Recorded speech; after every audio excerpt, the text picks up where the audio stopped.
All around me are familiar faces, heartbreak losses, on back-to-backs.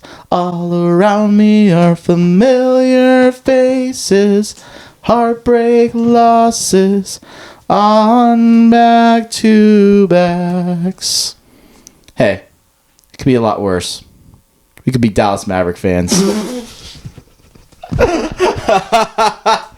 Welcome back to the Kang Gang Pod. I know we just had two heartbreaking losses, but RT is right. At least we're not Dallas Maverick fans. Yay! Episode 41. We are back. We just witnessed two gut wrenchers. Let's start off with just what we witnessed the previous night with Kawhi Leonard. Dude.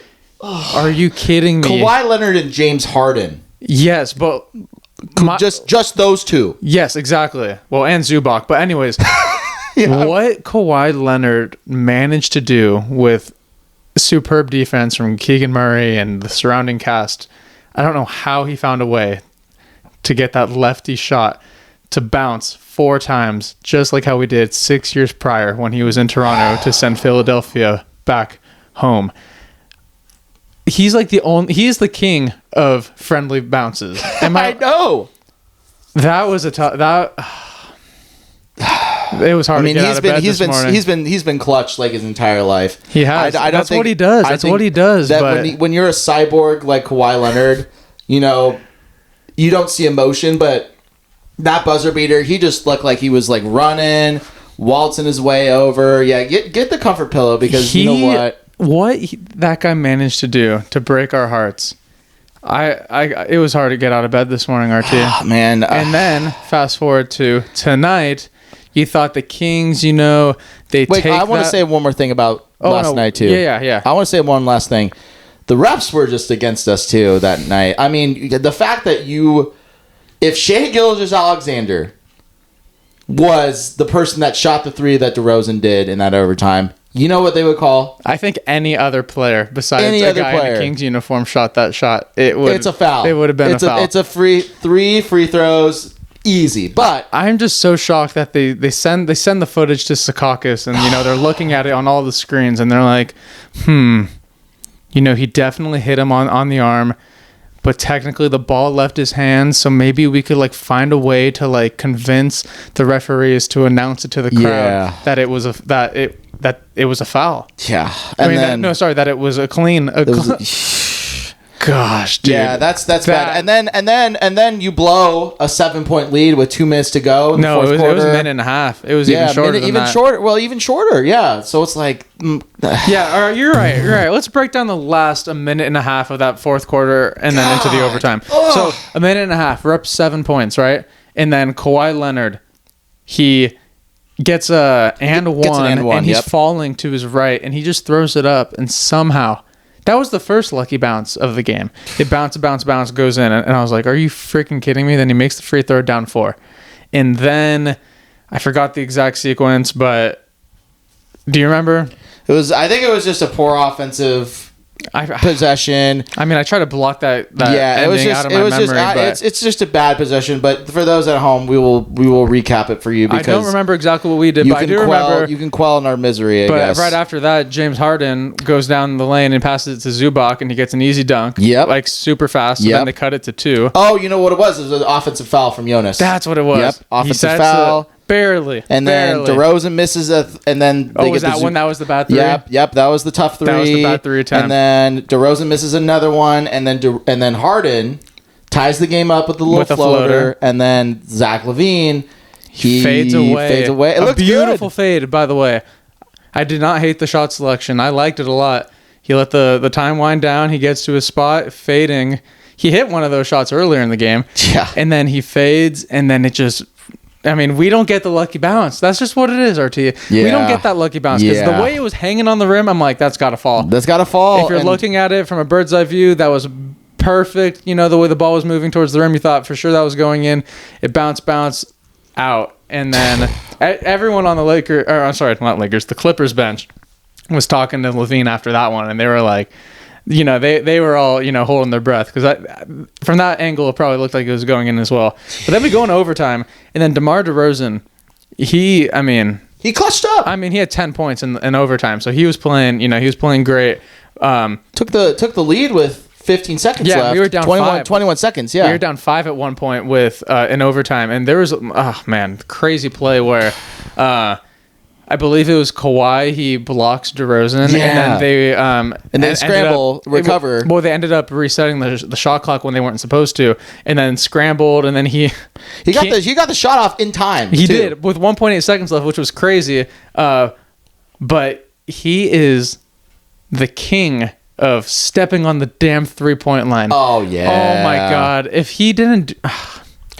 I think there was like at least 3 points left off the table with those from those. From the foot on the line, and a lot because he was making a lot of deep twos. Shout out to DeMar foot on the line DeRozan. That's his new nickname. Yeah, That's his new nickname. But I mean, he came to play. Everyone came to play. LaVine looked good. Him and LaVine both had over 30 points. Very efficient shooting for LaVine again. But man, that last possession where Kawhi Leonard He got to his spot. And you know what he said in the post game, which I was just like, oh my God. He's like, if you could you give any advice to any kids that are maybe that are like wanting to like what do you do in a situation like that? And he was like, you just have to be patient. You'll find time to get your shot off. And that's exactly what he did, because he was not moving at all to the very end, and even when he was in the the close range, he still took his time, and then I don't know how he got that shot off.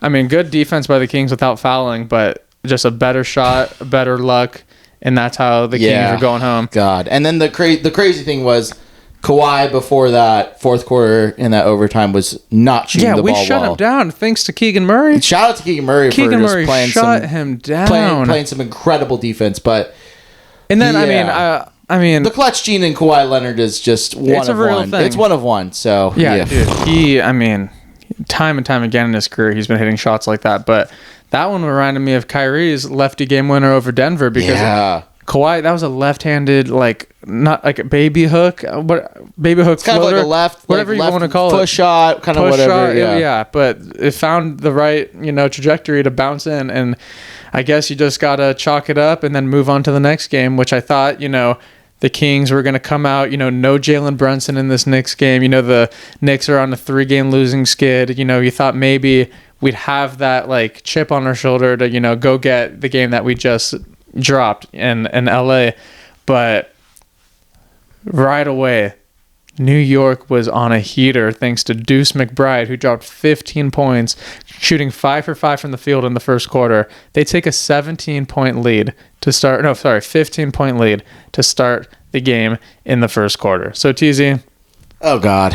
I just think what happened was, I don't know if we underestimated them. I don't know if we just came out with zero energy. I don't know if we just struggle against teams that are very aggressive and, because they are so good on defense. OG Anunoby, Mikal Bridges, Josh Hart. They're all so they're all so good. Dogs. They're dogs. They're all defensive dogs. And that's all because of Tom Thibodeau, because he plays them 40-ish minutes a game. 45 to 48 minutes a game. So it's that's just what they do, And I don't know if we're tired from, I heard that a lot of the guys, they got back super late to Sacramento this morning, so at midnight, 1 a.m., and they went to the Golden One Center to get treatment because they got to get their bodies ready for the game. So just talk about a grind, but I mean, that cannot be an excuse because every team in the NBA goes through back-to-back games. So some people call this a scheduled loss. Some people just call this lack of effort. What do you call it? I call it a mix of everything. Just lack of effort, scheduled loss, underestimating your opponent, just not showing up. Lack of effort. Yeah. And did I mention, we said this earlier, lack of effort. Yeah. So, oh, God. Just two bad losses. And it's unfortunate you do it on Zach LaVine's 30th birthday. Yeah, on his 30th birthday. Shouts out to him. To the young man. We'll be turning 30 soon in the next couple of years. So. In the next couple of years, we'll know what it's like to, drop 30 in LA and then, have a 30th lose birthday. On your birthday. Yeah. We'll never know what it's like to be Levine. No, that man is of one of a kind. He's one of one. But I mean, yeah, I was just hoping to see a little bit more heart. No pun intended on Josh Hart. I was just hoping to see. Shout out to Johnny Minor, by the way. With the no pun intended. Yeah, I mean he is the pun man, but he's still on the injury report. He's away from the team right now. But God. But anyways, first half stats, the Knicks just in every single statistical category were tremendously better than the Kings. And that just, I think, not only were they hitting their shots, not only were they hustling, it's just the Kings just didn't look like they had it in them to compete at that level against them tonight. I don't know how else to put it, but we keep using the word effort. You could just tell. There was no effort. You know what I mean? There's no effort. And it all starts in the first quarter. And it, like we were saying it before we recorded, like we fell back into our old ways where during this, past 5-6 games, we've been playing very, very good. Even though we lost to Denver, even though we lost to LA, I love the way we were playing. Especially in that first quarter. Exactly. And then it just, once again, that first quarter reflected a lot of what our previous first quarters have been. I know. Just very bad. Because we got away from that for a while, and that's, I mean, you saw it on the record. We were winning games when we were starting games off hot, because when you dig yourselves into a hole like that, I looked at the scoring from the first, second, third, and fourth. When we were down 15, we were pretty much even with them the rest of the game except for the fourth quarter. My God. But that when you're even, or you're scoring the same holes, right. When you're scoring the same amount of points as the Knicks in the second and third quarter, you're still going to be down 15 because of what happened in the first. Yeah. And then that fourth quarter, man, they just the green light, everything was going in. But yeah, back to that first half, 55.8% field goal shooting for the Knicks, 47% from 3, 8 of 17, 21 rebounds, 18 assists, and only 5 turnovers with the largest lead of 20. So 18 assists in the first half. Do you know how much the Kings had at the end of the game? The same amount? 18. Yeah. So that's, Jesus. I mean, that tells the storyline right there. Yeah. But the Kings, first half, 42% field goal, 33% from 3, 5 for 15, 10 assists, 17 rebounds, and 8 turnovers. What did the Knicks shoot again from the 3 tonight? That first half, or just from the first half? Oh, first half, 8 for 17. Yeah, that tells the story right there, folks. So they were shooting. They were shooting pretty well, and most of that was from Deuce McBride and Josh Hart. Josh Hart. I was just watching the Roommates pod. I love the Josh Hart, Jalen Brunson dynamic. And they had Key and Peele on, who are 2 comedians. Obviously, everyone knows who they are. And he was Key, or I forget which one was which, but I think it was Key. He was, they were showing Tom Thibodeau interviews, or post-game interviews, and then he was saying like what the underlying message is, and he was saying, Josh, stop shooting the damn ball from the 3-point line. Like he kept making jokes about Josh. And I watched this earlier this morning, and then he goes out there and he's making every 3. Yeah, and I'm crazy, like, man. Only Josh Hart in the Golden One Center. Something about the Golden One Center turns average 3-point shooters into Kyle Korvers. But that's very, very true. And Ray Allen's. But I remember in the offseason they had a podcast with Dante DiVincenzo and Mikal Bridges. They had all the Villanova boys on the pod, and they were talking about like favorite places to play. Josh Hart said Sacramento. Of course he did. He said he loves playing in Sacktown. Of course he did. So it's not surprised. I remember he had a game where he had like 17 rebounds against us, and like 10 of them were offensive. And I'm just like, this guy's insane. So Josh Hart, I knew going into this game he was going to be a Kings killer, but yeah, Deuce McBride. Also OG Anunoby. Shout out to OG Anunoby and Josh Hart.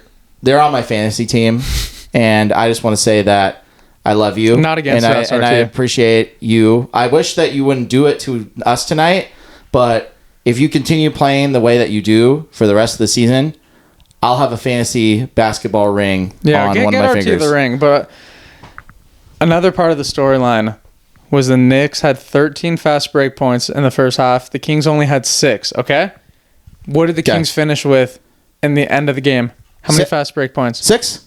8. Oh, I'm close though. I'm close though. And the Knicks finished with 26. So they replicated what they did in the first half. The Kings only scored 2 more points on fast breaks. So basically everything was just going wrong. And another crazy thing, all Knicks starters were in double digits except for OG in the first half.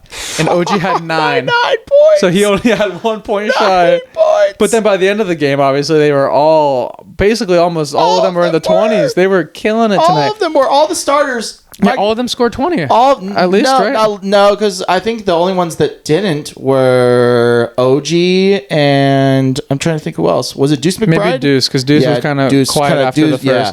But I will bring up something that's also crazy. It's crazy. Because it's crazy. I told them this because when all the starters got pulled out, at like around the 5-minute mark, the last one that was out was Deuce McBride. The Knicks starters combined for 104 points. And the Kings finished with 104 points. Now, mind you, the Kings had 92 points. At that point. So it's like we were already lost, and then we just lost to their starters. Yeah, we lost to their starters, and then Landry Shamet had 13 too. And if you add those points, they outscore us. So those 6 guys outscored us by 13. I think the thing that's most impressive is that the Knicks were able to put up 133 points without their best player, without Jalen Brunson. Yeah. So going into this game, when I was like, "Oh no, Jalen Brunson, this is the game we got to take care of." Like this is like this would be huge. Obviously, because we dropped the LA game, but the next game we could pull back because they're missing their guy who also plays very good against us. He plays good against every team, but we just couldn't do it tonight. But I was telling RT before we recorded, I'm not gonna overreact to this game, even though when you're watching it, the stats definitely jump out at you. But in the grand scheme of things, I think the way we've been playing has been very good. I think this is going to be a huge lesson for us because we have another back-to-back coming up this week with the Warriors on Thursday and then Friday the Suns, both on the road. So I think after losing the way we did, we cannot. I mean, I don't think Doug Christie will allow us. I don't think splitting this would be acceptable. I think you got to go 2-0. I mean, obviously because that's the goal. I do think that this is one thing because yes, this loss tonight was tough, but if you don't take advantage and come out and beat Golden State, and then you go out and then you beat Phoenix on a back-to-back, that potentially could lead you to an 0-4 record with 6 in a 6-day span. That would not be 5-day span. 5-day span. But the thing is, we know how tough March is going to be, and this is the thing, RT. The Sacramento Kings are 12-21 against teams that are above 500. So when you hear that stat, when we saw it on the broadcast, all the teams we have coming up in March are above 500. The Warriors, except the Suns. Yep. At least in this during this week. So, the Warriors are 13-2 in their last 15 games. Oh my God. So they look insane. So we're jumping a little bit, but before we talk about those 2 games, let's just finish wrapping up this Knicks game. Yep. DeRozan, let's finish the story because DeRozan and Levine, they only shot the ball 10 times each. I think in the game before the Clipper game, DeRozan shot 34 times. So, I don't know. I think the boys were just exhausted and it was just a emotional loss in LA. I think they don't want to admit it, but they were just drained. Yeah. I think they were just drained and they're like, we just need to put these games behind us and push forward. And then tonight was the defensive masterclass from Josh Hart, Mikal Bridges, OG Anunoby. Like those 3 guys put pressure on Levine. Everyone. Yeah, everybody. We couldn't even get into a single. We didn't look comfortable. Carl Anthony Towns was licking his chops against Jonas Valanciunas tonight. Let's talk about that because let's do that. We love Jonas Valanciunas and we love the way he stepped in for Sabonis because the numbers don't lie. He's been playing very good. He had a double-double tonight. Of course, another one. That's his number 18 for the season. But that guy cannot guard centers that could shoot because the way he was just allowing. I'm surprised Cat didn't pull up 12 threes tonight because Valanciunas was just giving him so much space. Because Karl Anthony Towns is, in quotes, the self-proclaimed best shooting big in the NBA. So, I mean, if he has that confidence that he's the best shooter, you would think, Valanciunas would, be a little bit closer than arm's reach, because every single time he went up, it's uncontested. It's uncontested. And he had a few tonight. I mean, he not only was he doing that, but because Valanciunas, obviously, he likes to protect the rim. So when he's out there, he's like trying to let him drive because I mean, listen, it's crazy because after all that, the Knicks couldn't do anything. Just the Kings couldn't do anything. The Kings couldn't do anything. Yeah. The Knicks could do anything, but the Kings couldn't do anything. So after all that, what can you do? I mean, here, let's talk about the perimeter defense of the Sacramento Kings. Oh no, TZ, I know. This is just this is a nightmare episode already. This is just one thing I want to ask, because it's still, it lingers throughout, even when we were playing good, we still allow the teams to make a lot of threes. But tonight, it was a little bit of a different story. 22 for 40 for the Knicks. 22 threes. I just think it seems like we're always late on rotations. It seems like every time, OG was in the corner, he just had plenty of time to get up a shot. It seemed like most of these threes were uncontested that they were making. At the end they were making some pretty tough shots, but the majority of those were uncontested. But man, it's interesting because you think about Malik Monk too, and I know he's coming back from a toe sprain injury. So, and he also left this game too in the third quarter, and then didn't return. Yeah, with something undisclosed. So, and then he came back and sat on the bench and was just checking out the stat sheet. So, but then my fantasy app told me that he was injured. So I was like, oh, great. Yeah, that's mine too, because mine was like that too. So I was like, oh, here we go again. Did he re-aggravate his toe? Did something else come up? I don't know what came up, but he just didn't look. Yeah, and we're also recording this at 11, so there's still no update. Yeah, there's still no injury designation update yet. So we'll wait and see the next couple days and see if Malik Monk we'll see what the injury designation is, and then just kind of assess from there. Who knows what this means for going forward? Yeah, and it'll be interesting too, because I know again we didn't have Sabonis tonight, so. Do you feel like that he is almost close to ready for Thursday's game, or where do you see Sabonis coming back in? I feel like he'll be ready by the 7-game homestand, which is immediately following the Phoenix game. So I think he'll be good by then. But because I heard that he was playing, he's participating in practices and a little bit of run, but still not cleared for games. But let's just talk about Malik really quick, because he was the leading scorer on the Kings. He had 21 points, but he shot 7 for 18, had a few turnovers, he missed a lot of open shots, but he missed 3 games. But what did you see in Malik? People on Twitter were just going after him tonight, and I'm like, see, that's so interesting, because I had a friend of mine who is a Knicks fan. He's also a Yankee fan like myself, but he texted me during the game. It was like the Knicks could use a guy like Malik Monk. And he looked really good in the third quarter. The third quarter, he made 2 back-to-back threes, and he was making plays. It looked like he was back to his normal self. I know. I think it's going to, you need one game to at least try to get your feet back under you. But 21 points that's after, great. That's great. Yeah, that's why I'm confused great. Why a lot of people are just, I feel like people are more pro start Keon Ellis than start Malik Monk. So maybe Malik is just the fall guy. They just want the problem. They just want Keon in the starting lineup, which I don't blame Kings. I don't blame Kings fans. The numbers don't lie, but you realize that you've already made a commitment to having Malik Monk start the rest of the way.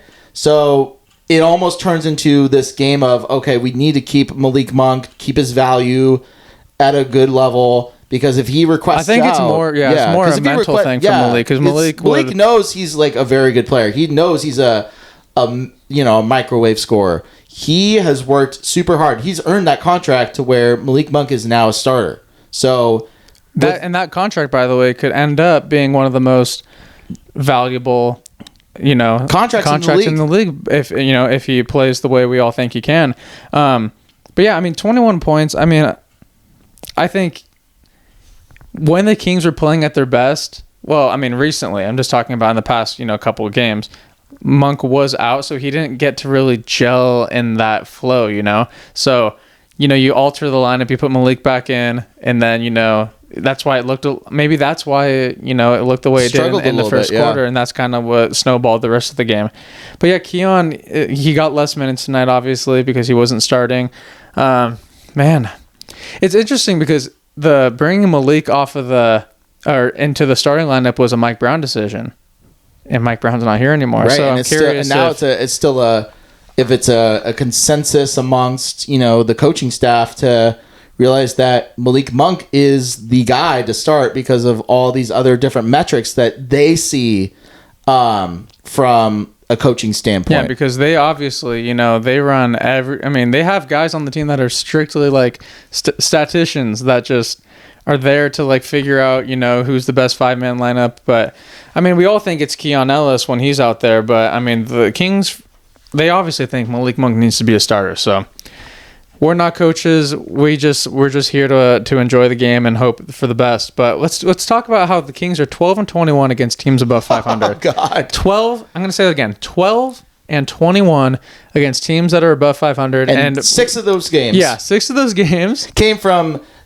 a sweep against Houston and a sweep against Dallas. So basically, we're, you know, and then 2 of the other wins came from Minnesota on the road. Yeah. So if you're counting at home, so those 12 wins are so 8 of those wins. No, 7 of those wins. No, it's 8. Wow, 8 of those 12 wins are against 3 teams, and then the other 4 are like the Celtics, which was. Do you count the Suns when they were above 500? I don't. Because that was early in the season. Because that was 2. I don't know if you would count that now or if you count that then. So that's kind of a weird. It's a weird stat. Yeah, but either way, it's like we haven't. I mean, we haven't really had many major wins this season where we were going up against teams that we're not supposed to win. But that's what March is for. So I bet. So this is what I'm saying. If I'm Doug Christie, I'm showing them this stat. I'm writing it on the whiteboard. I'm saying, do you want to add to the loss column? Because 80% of the teams that we're going up against in March are better than 500. I would say improve this record and show. That's a positive because improve this record. Positive reinforcement is way better than negative reinforcement. You're right, because Doug Christie would never talk negatively. You're exactly. Right. So he's probably going to put the 12-21 and said, let's improve this. I believe in you guys. You guys could do it. Improve this record. So, oh man, it would be crazy if we could somehow bring it up to 500. Imagine if that was like the 3 words that Doug Christie wrote on the board. So that would be insane. Yeah, improve this record. We're going to keep track about this this record right here, and then by the time we get to the end of March, we're going to revisit it and see how much we improved or how much we did not improve. Oh my God. But yeah, so we're 16-15 at home. This brings me to my next point. Not bad. So after the Warriors and Suns back-to-back Thursday and Friday, we have 7 games in a row at home. The message is protect home court. The fans deserve it to win in this building. This building is supposed to be a feared building. You want people that are on the opposing teams to come to Sacramento, and you don't want them to think it's an open gym where they could just make any 3 they want. They got to, and that's on the fan base too. You know, I mean, we try our best to when we're there to be loud. Yeah, man. I heard a guy in tonight's game that was just ringing that cowbell underneath the hoop during free throws, and I'm like, shouts out to Josh Hart for blocking out that noise, but man, I don't know if I'd be able to. Yeah, no, that's imagine like 100 of those, you know, or like 250 that's what I'm saying. In that that's section. What I'm saying. Bob Myers in the Warriors playoff series. Oh my God, he hated it. Man, he hated it. When we went to Game 5 and saw all all the former players, Zaza Pachulia, they were right next to us. Mike Dunleavy, Zaza and Sean Livingston, Bob Myers, Sean they were Livingston, like 1 row over us. It was insane to just see that. Me and RT almost walked over there and we're talking to him. Yeah, we almost shot. We almost top shot. RT, can you do me a favor? Can you pull up the 7-game homestand? Oh gosh! All right, pull it up. Well, let's talk about this first because we do want to cover the road. Yeah, 2 road games. You're right. What do you feel like the record is going to be after tonight? What? So right now we're 33 and 30, right? 33 and 31. 33-31. Oh, I remember when we were 4 games over 500 and we felt like we won the lottery. Now we're only 2 games. Okay, so we're 33-31. I mean, the way the Warriors are playing 13-2 in the last 15 games is just unbelievable. They've unlocked something with the Jimmy Butler signing. And then Quentin Post. Dude, that guy. What a baller. They just find guys that fits the system. Gui Santos. Even Gui Santos. Dude. I know. We just cannot let them make threes. I don't know if that's even the answer because they score in the post too. Because Jimmy Butler doesn't shoot threes. He just gets to the line. That guy gets 15 free throws a game. Steph Curry gets to the line now because of Jimmy Butler. I know. Warriors are going to be such a tough game. So I think we'll split. You think we'll split? I think we split too. I think if we lose to Phoenix, I'll be upset because Phoenix. I do not believe in Phoenix. I'm sorry. I've said at the beginning of the year when they were like 8-1 that they were severely overrated. I forgot they started off hot. They started off so good too. They were like the 1 seed. They were 8-1, and then we beat them on the road. Yeah, good times. I know. I mean, I think the Phoenix game we match up better with them. I think we match up fine with the Warriors too. It's just they just have star power and they play they play good defense over there in Golden State right now. Jimmy Butler's added a huge defensive wall. I want to talk about a stat I think that's very, very important because I want to get your opinion on this stat because I was scrolling through NBA.com before tonight, just being like, all right, what are the teams above us doing good? So let me tell you this: the Minnesota Timberwolves, the Golden State Warriors, the Houston Rockets, the LA Lakers, the Memphis Grizzlies are an anomaly, but those 4 teams are all top 10 in opponent points per game allowed. So they have the 10 best defenses. Now, the Grizzlies are ranked somewhere around the 21st range, but the Grizzlies are the second best scoring offense in the NBA. That is so shocking to me. Isn't it shocking just how that works? But what I say is the Kings have a top 10 offense. We're 8th right now. We are 19th in defense. So in opponent points per game. We do let them score a lot on us. And that's the problem is that when you go up against good teams that are able to play defense, your offense gets neutralized. That's exactly what we saw tonight. Word for word tonight against the New York Knickerbockers. That's what happened. Yeah. Because their defense shut us down. I mean, we couldn't even get any fresh air. They had us in a chokehold the whole night. So that's what we're going to have to face all throughout March. Oh, God. RT, a lot of these teams that we're going up against have a good defense. Yeah. Cleveland, great defense. Boston. Milwaukee. I mean, the list goes on. Milwaukee's pretty good though. Yes, defense. Remember what they did to us earlier this year? They put us in Milwaukee. They put us in a suplex. They put us in Oshkosh prison. That's what they did. Oshkosh prison. They locked the keys and they threw it in the lakes out there. So we couldn't get out. Oshkosh prison, man. Oshkosh prison. I mean, I'm going to say it again. The way that we've been playing recently, I've loved. And I think that we've improved in so many different facets. But it's hard to talk about the good when we had a game like this because the only way to, sweep that under the rug is if we fix it the next game. The Warriors are on fire. Oh, no. 13-2, and one of those losses was when Jimmy Butler was out. Jimmy Butler's going to be playing on Thursday. So last time Jimmy played, I think we lost by like 26. I was in the building that game, and it was heartbreaking. Yeah, it was brutal. So we're going on their home turf now, right over the Golden Gate. That's where it's a nice little hour and a half drive. I know. So we have 2 days of. I heard that they're not practicing tomorrow. They're probably just going to do a little walkthrough, treatment, game planning, film. Just you got to see what those guys are up to. Steph Curry, and it's crazy because with the addition of Jimmy Butler, it makes him so good. It makes him so better. But I mean, it's unbelievable. But what New York had going into this game is what we have going into the Warriors game. They had 2 days off to just study Sacktown. They probably went on a little historical Sacramento tour just to get everything they can to beat us. You think that OG Anunoby was hanging out at the Sacramento Railroad Museum? I think Tom Thibodeau took the boys to the Sacramento Zoo. Yeah, and he was saying, and have a nice little dinner at the Sawyer. Yeah, probably. And then they probably found access on top of the Golden One Center, the roof, to go see where the beam comes, and they're like, okay, all right, we got this is the source. We have to shut off the source, and that's how, because they were in Sacktown when we weren't even here. Yeah. So they had 2 days to infiltrate our city while we were trying to take care of business at Intuit Dome. So, I mean... Mikal Bridges definitely must have gotten something from that Macy's, too. So of course he did. You know, he's definitely a fashionista, you know. Let me see if the Warriors play. They played tonight. They played against the Trailblazers. And they won. Yes. Do they play tomorrow or Wednesday? I don't know if they do. Because that could swing things. It could swing things a little bit. So Tuesday, they don't play. Wednesday, are you kidding me? They don't play. So they'll be well rested against us. Stinker. Okay. But yeah, so my prediction is I think we'll split. Unfortunately, I think we'll split.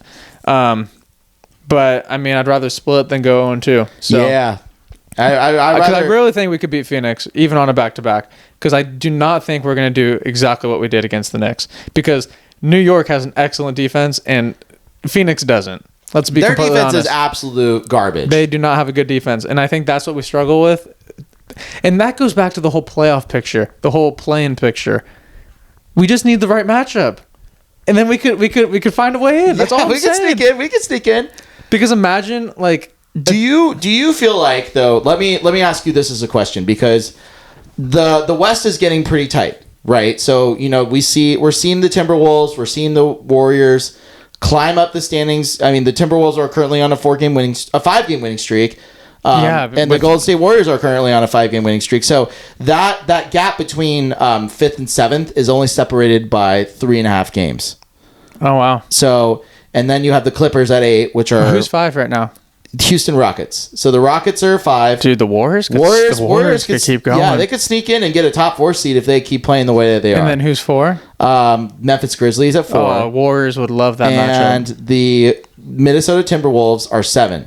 So, and they just got Julius Randle back. And I think in the 10 games that Julius Randle has played, they've won. And I think that he's played, which is crazy. That's an insane stat. Because Julius Randle has been...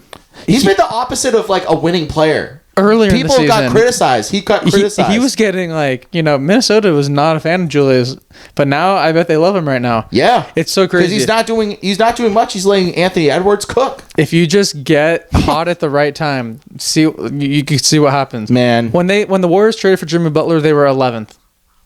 Dude. And now they're on track to be a top 5-4 seed, which is very possible for them. It reminds me a lot of like the Celtics 3 years ago. Or the Mavericks last year. Yeah. You get hot at the right time, but are the Kings going to get hot during the hardest part of the season, RT? God.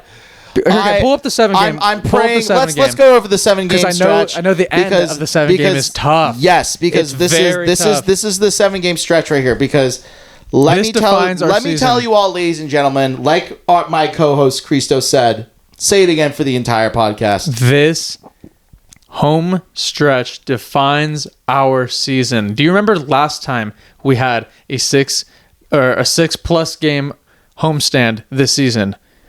We lost all of the games and our head coach got fired.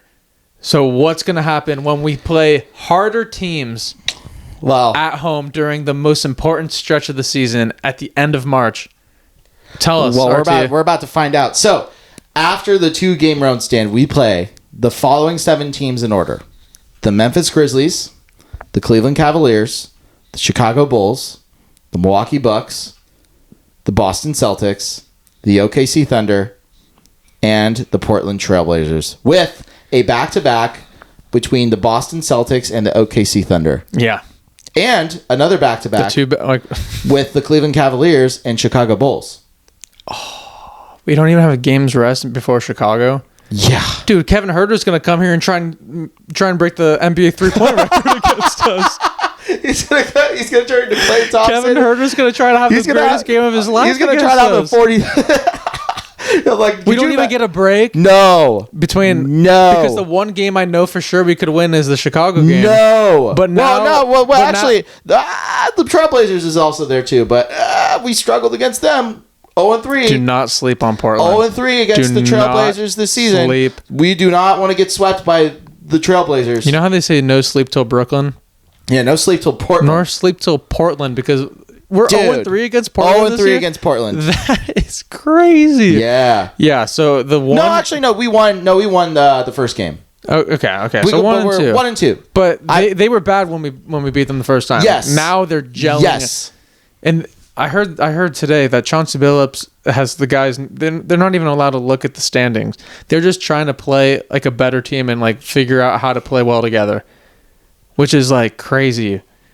Because going forward in the future, they're just, if they keep that core together, they could be solid. I know. Yeah, dude. So I think the one, when you look at that 7 game, the one game where you're like, okay, that should be a win, is the Chicago Bulls.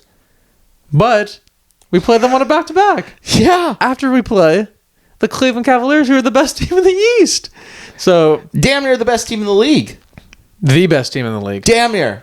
I think they're a favorite. I'll be honest. I love the way they play. You think so? Well, I think we are going to struggle like crazy against them because they have great defenders, they have great 3-point shooters, and they clog the paint.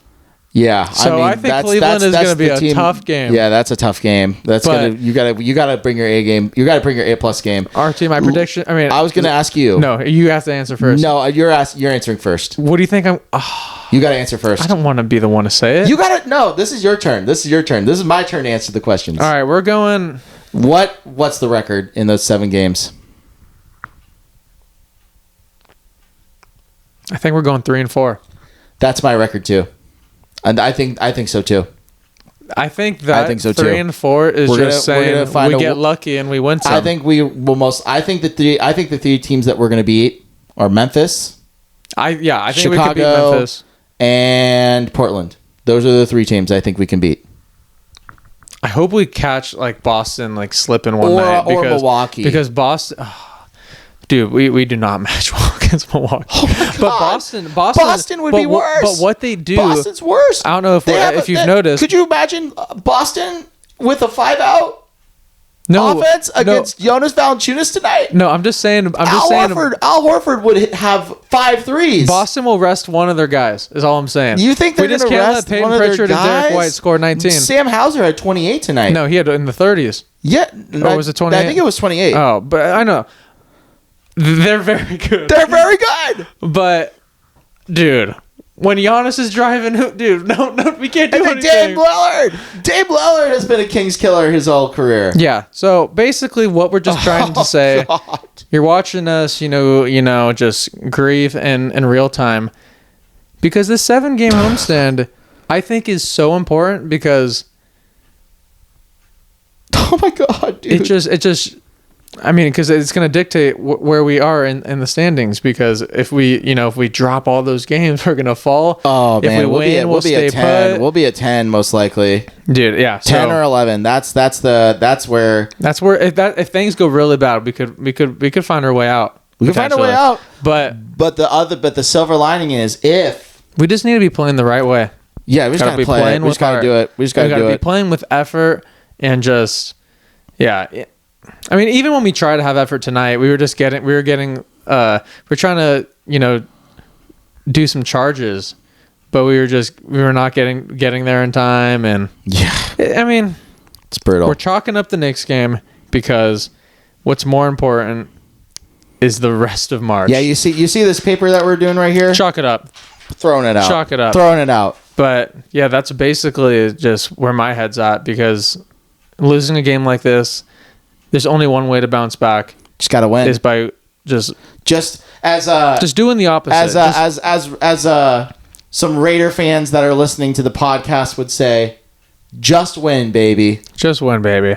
Yeah. So basically, the March Madness has officially begun because now we've faced adversity.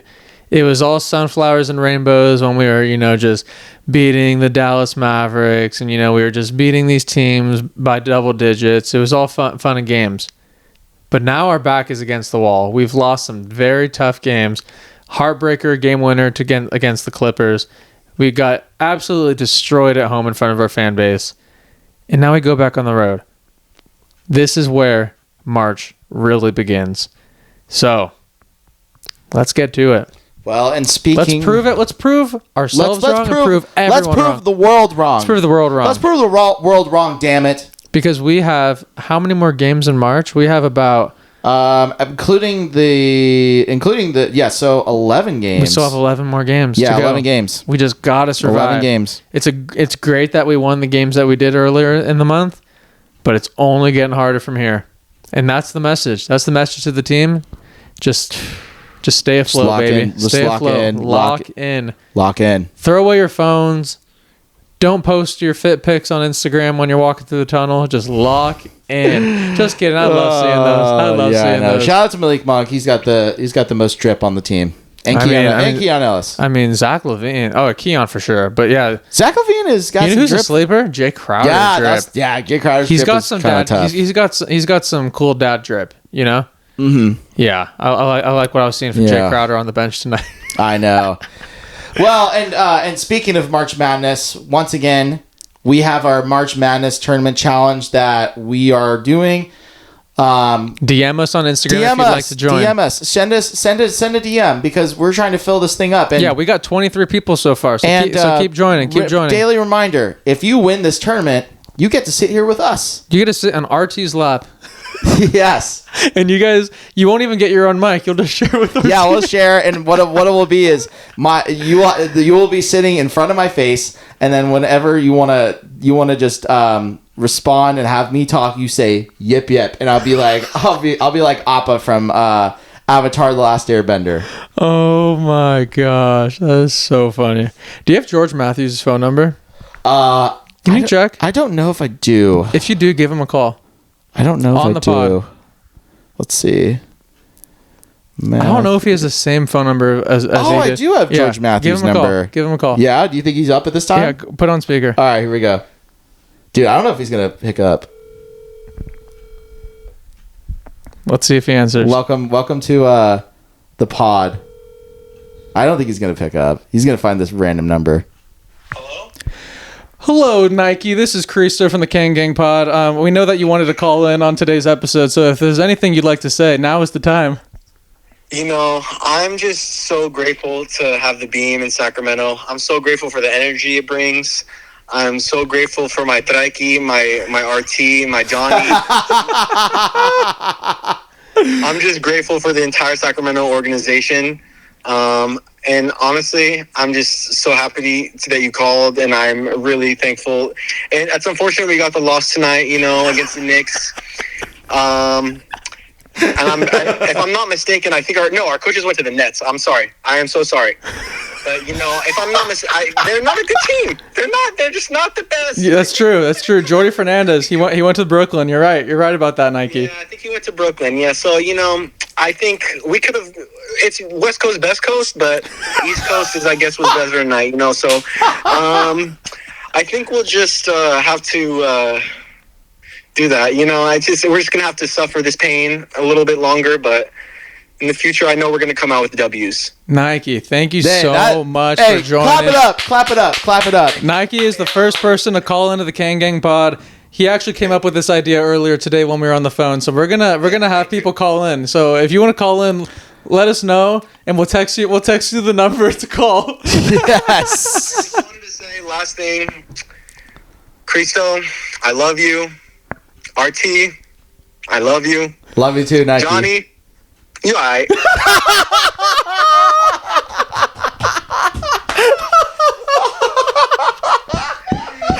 And with that being said, thank you so much for watching. We'll see you on the next one.